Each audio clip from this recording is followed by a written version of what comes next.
अस्सलामुअलैकुम वरहमतुल्लाहि वबरकातुहू। बिस्मिल्लाहिर्रहमानिर्रहीम। ऐं अहले किताब जो हिकु टोलो चवे थो त मोमिननि ते जेके नाज़िल थियो आहे, सुबुह जो उन ते ईमान आणियो ऐं शाम जो उन जा मुनकर थियो, यानी पहिरीं दीन में दाख़िल थियो पोइ मुर्तद थी फिरी वञण जी चाल कयो। थी सघे थो त उहे बि यानी केतिरा अबोझ मुसलमान ईअं करण सां उन ई दीन खां फिरी वञनि ऐं असल दीन ॾांहुं मोटी अचनि।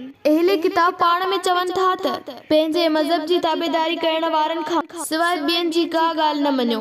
ए नबी सल्लल्लाहु अलैहि वसल्लम उन्हनि खे चओ त बेशक असल हिदायत त उहा आहे जेका अल्लाह जी तरफ़ खां आहे, ऐं पाण में हिक ॿिए खे चवनि था त मता मञो त अव्हां जे दीन जहिड़ो कंहिं ॿिए खे बि दीन ॾिनो वियो आहे, न त उहे मुसलमान अव्हां ते अव्हां जे पालणहार वटि हुज्जत क़ाइम कंदा। ए मोहम्मद सल्लल्लाहु अलैहि वसल्लम खेनि चओ त बेशक भलाई ऐं फज़ल त अल्लाह जे हथ में आहे, जंहिंखे घुरे तंहिंखे अता फरमाए थो, ऐं तहक़ीक़ अल्लाह त वॾी वुसअत वारो ऐं सभु कुझु ॼाणींदड़ आहे। अल्लाह ताला पंहिंजी रहमत ऐं बाज सां जंहिंखे घुरे थो ख़ासि करे थो, ऐं अल्लाह निहायती वॾे फज़ल वारो आहे।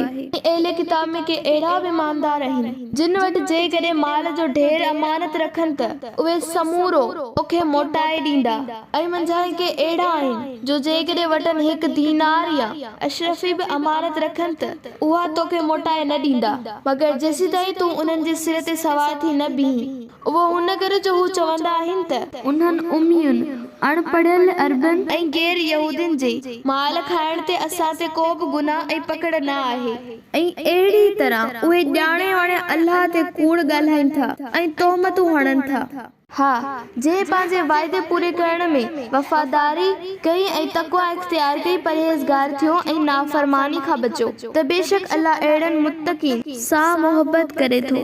बेशक जेके अल्लाह सां कयल वाइदे ऐं पंहिंजे कसमनि खे थोरी क़ीमत या मुल्ह ते विकिणनि था त उन्हनि जो आख़िरत में को बि हिसो न आहे। क़यामत जे ॾींहुं अल्लाह उन्हनि सां न ॻाल्हाईंदो ऐं न उन्हनि ॾांहुं निहारींदो ऐं न उन्हनि खे संदसि गुनाह खां पाक कंदो, ऐं उन्हनि लाइ दर्दनाक अज़ाब आहे। ऐं बेशक उन्हनि अहले किताब जे आलिमनि जी हिकु जमायत आहे जेकी पंहिंजी ज़बान खे मरोड़े किताब तौरेत खे अहिड़ी तरह पढ़नि था त जीअं तव्हां सम्झो उहो किताब तौरेत मां आहे, पर उहो किताब तौरेत मां न आहे।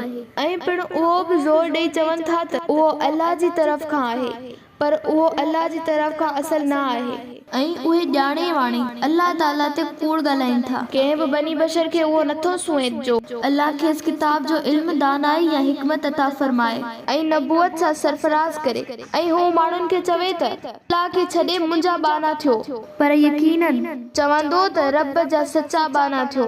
हिन किताब इलाही जी तालीम जी तक़ाज़ा आहे, ऐं उन करे बि जो अव्हां किताब पढ़ायो था ऐं ख़ुदि बि पढ़ो था, ऐं न हू अव्हां खे अहिड़ो हुकुम कंदो त मलाइकनि ऐं नबियुनि खे पंहिंजो रब बणायो। छा उहो मुमकिन आहे त हू नबी तव्हां खे कुफ्र जो हुकुम ॾींदो जॾहिं तव्हां मुसलमान आहियो, यानी अल्लाह जे अॻियां सर झुकाईंदड़ फर्माबरदार आहियो।